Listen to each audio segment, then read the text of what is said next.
So, and I mean this in the in the most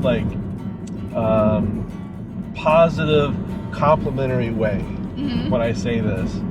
But you guys are weird. I mean, but I mean, and what I mean is it is not. Yeah, but it's a good thing because it's not what you usually see in the culture. It's like you don't see people friends first. You see people wanting an out, people not wanting to label things. Right. That is the norm. Right. And so weird is a good thing. Right. And I think what I really appreciated, well, first of all, you're a gentleman, so chivalrous.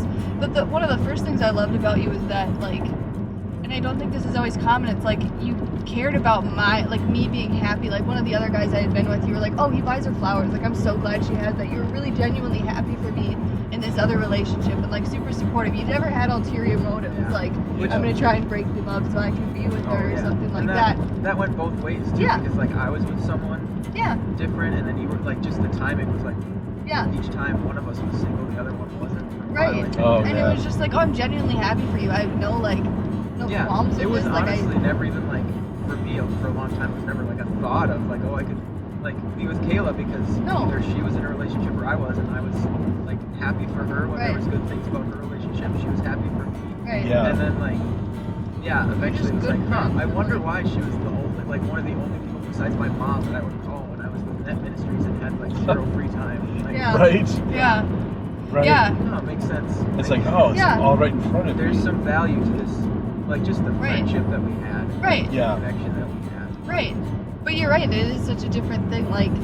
That's not how it works these days, really. It's more ooh, this person's pretty or cute, and I'm going to try and pursue, and then we'll see if we kind of fit together in that way. But we already had that foundation where we obviously both cared about ministry because that was what we had dedicated our lives to that summer. And I knew you were Catholic, and you knew I was Catholic, so we already had that common foundation.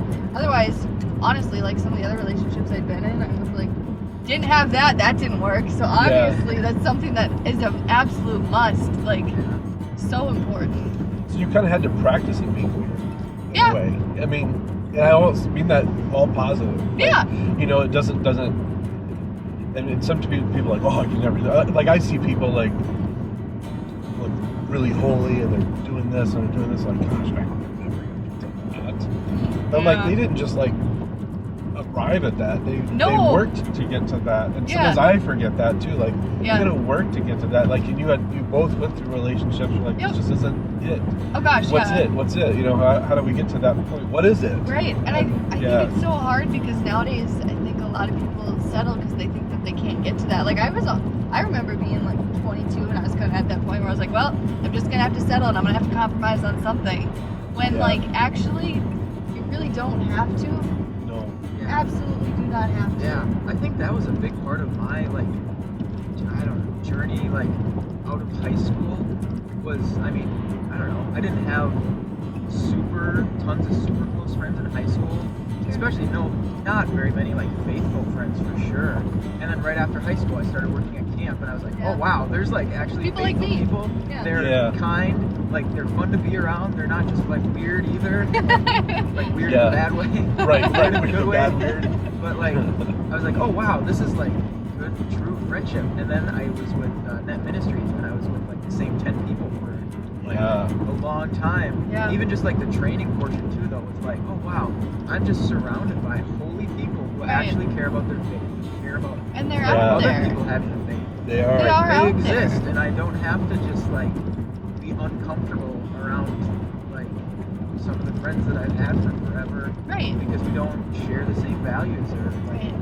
And I mean, if there is, I think even in friendships, I think people feel they need to compromise because they're not going to find something better. You always have to give a little or whatever. But there are certain things that you should definitely hold as this is a standard. Yeah. That it's okay for me to have. And I truly think that people tend to rise to the occasion. If you give them a standard that you have, they will absolutely meet it if they're the right person. Yeah. You know what I mean? Yep.